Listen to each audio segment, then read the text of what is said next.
પાટણ નગરપાલિકા વિસ્તારમાં આવેલા પદ્મનાભ 4 રસ્તાથી પીવાનું પાણી વહન કરતી કેનાલ ખાન સરોવર સુધી જાય છે।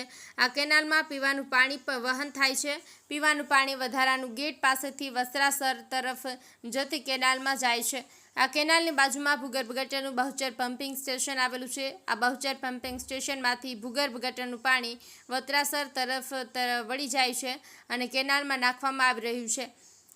આ બાબત ગંભીર છે। કેનાલની અંદર ગટરનું પાણી નાખી ન શકાય। આ કેનાલની અંદર નર્મદાના પાણી સાથે ભૂગર્ભ ગટરનું પાણી મળી જાય છે અને જેના કારણે મચ્છરોનો ઉપદ્રવ થવાથી સંભાવનાઓ વધી રહી છે। આ કેનાલની આજુબાજુ રહેણાંક વિસ્તારો આવેલા છે।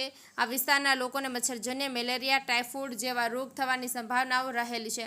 આ કેનાલની પાણી વસ્ત્રાસર તળાવમાં જાય છે। વસ્ત્રાસર તળાવમાં આજુબાજુના ગામના ગાય, ભેંસ જેવા પ્રાણીઓ પાણી પીવા માટે આવતા હોય છે। આ તળાવની અંદર જીવજંતુઓ, જળચર પ્રાણીઓ રહેલા હોય છે। આ ભૂગર્ભ ગટરના પાણીથી આ તમામ પ્રાણીઓ અને જીવજંતુઓને પણ નુકસાન થવાની સંભાવનાઓ રહેલી છે। પાટણ નગરપાલિકાનું અંધેર તંત્ર સત્વરે જાગી આ ભૂગર્ભ ગટરનું પાણી વસ્ત્રાસર કેનાલમાં જતું અટકાવે તેવી પાટણ શહેર કોંગ્રેસ પ્રમુખ તરીકે તેમની માગણી છે। પાટણ નગરપાલિકા વિસ્તારમાં આવેલ પદ્મનાભ 4 રસ્તાથી ખાન સરોવર પમ્પિંગ સ્ટેશને પાણીનું વહન કરતી કેનાલનું વધારાનું પાણી એ બાજુની કેનાલમાં નાખી અને વસ્ત્રાસર તળાવ તરફ લઈ જવામાં આવે છે। આ તળાવની પાસે ખાન સરોવર પાસે આવેલું ભૂગર્ભનું બહુચર પમ્પિંગ સ્ટેશન કે જ્યાં વધારાનું ભૂગર્ભનું પાણી આવતું હોવાથી આ પાણીને વસ્ત્રાસર તરફ જતી કેનાલની અંદર જે પાણી વહન કરે છે એની અંદર નાખવામાં આવે છે।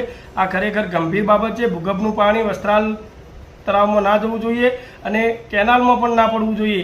ઇરિગેશનની કેનાલમાં ભૂગર્ભનું પાણી ના નાખી શકાય, તેમ છતાં પાટણ નગરપાલિકાના બેદરકારીના કારણે આ ભૂગર્ભનું વધારાનું પાણી ઇરિગેશનની કેનાલમાં નાખવામાં આવે છે। આ કેનાલની આજુબાજુ લોકો રહે છે તો એમને મચ્છરો વધારે પ્રમાણમાં ભૂગર્ભના પાણીથી મચ્છરોનો ઉપદ્રવ થાય છે, જેના કારણે આજુબાજુ રહેતા લોકોને મેલેરિયા અને ટાઇફોઇડ જેવા રોગોની થવાની સંભાવનાઓ રહેલી છે।